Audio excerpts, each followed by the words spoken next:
you, I'm a survivor. But I'm only a 1-year survivor.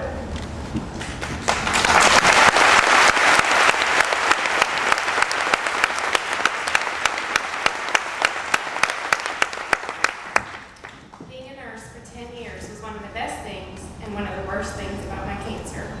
It was good because I knew all the right questions to ask and could be proactive in my healthcare decisions. But it was also bad because I sometimes knew too much. There are 2 things in my life that I never, ever thought I would get.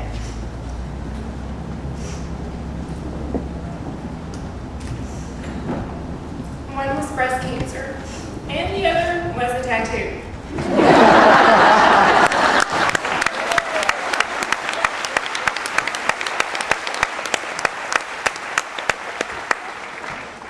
And I know most of you are thinking it was cosmetic, but it is a pink ribbon tattoo that I have on my right hip.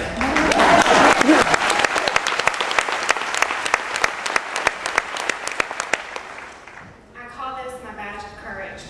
It's a constant reminder of how blessed I am, and this is my story of why. In June of 2004, I was 31 years old and lived in Miami with my husband, Ed. I was working as a travel nurse for a hospital on contract. We left Miami and decided that we were going to stay, but apparently God's plan was different from ours. In July, the hospital did not renew my contract. That had never happened in my years as a traveling nurse. In August, Ed and I moved back to Lexington, bought a house, and started to start our family. That too was not God's plan. After a few months, we would realize why. 1 month later, I found a small lump in my breast. I wasn't too concerned, knowing that breast cancer usually occurs in women over 50, but I did have some worry since my grandmother had been diagnosed over 16 years ago, and she's here today.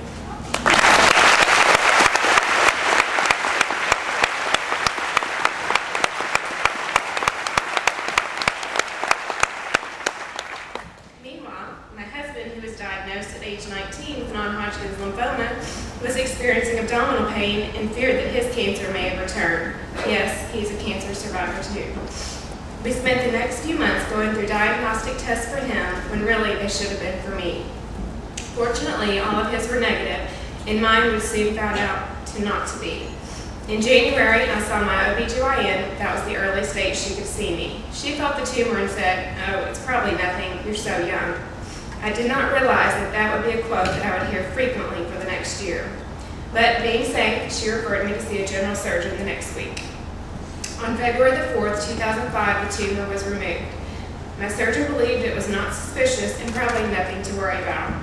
Ed had a meeting scheduled out of town that next Monday morning, but it was canceled at the last minute. We later knew that meeting was canceled so that he could be standing right beside me when I received the phone call that my little tumor was cancer. Otherwise, I would have been home all alone. The next day, I had a mammogram and ultrasound to make sure that there was no cancer anywhere else. The ultrasound did show that I had a cyst in the same breast, but they just recommended that I follow up with another ultrasound in a few months. But that was not going to be an option. You see, I had decided many years ago that if I ever had breast cancer, that I was going to have a complete mastectomy. I used to credit my experience in the healthcare profession, but now I know that God had prepared me long ago for the decision that would save my life.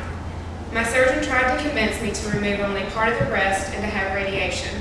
No thanks, I said. Take it all. I never even hesitated. I chose to have a complete mastectomy and reconstructive surgery at the same time. Being young, it was important for my confidence that I never had to see myself without a breast. They could take the cancer, but not my self-esteem. The day after my 8-hour surgery, my surgeon walked into my hospital room with tears in his eyes and said, "You're the smart one, I'm the dumb one." I had no idea what he meant. He explained that not only had my cancer spread to one lymph node, but the so-called cyst that they recommended to watch was another tumor of cancer. Actually, even the other type. Not only did I have lobular carcinoma, but I also had been diagnosed with infiltrating ductal, which is extremely rare. If God had not prepared me years ago to make the decision I did, I would have taken the advice of my surgeon and would still have the other cancer today and not even know it. I always tell people that God placed my little tumor for me to find because I wouldn't have had a mammogram for 10 years and wouldn't have ever known the other cancer was even there. And by then, it would have been too late. I went through 4 months of intense chemotherapy, each treatment different from the last. I knew that it was poisoning my body, but saving my life. I sat in this room last year without hair, but with pride. All of you were such an inspiration to me and gave me the confidence for many more years to come.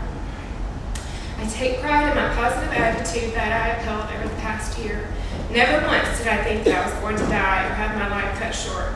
I hope that I can be an inspiration to other young breast cancer patients. It is so important to educate your loved ones and relatives about their increased risk and to start breast self-exams at an early age. I've read many inspirational books over the last few months, and I want to share a response that I envy. It has become my answers to the same questions, and this is from Chicken Soup for the Soul. When asked, has cancer been easy? I respond, not always. Did it change my focus? Absolutely. Has it forced me to stop and pay attention to the important things in my life? Without question, and I wouldn't change a thing.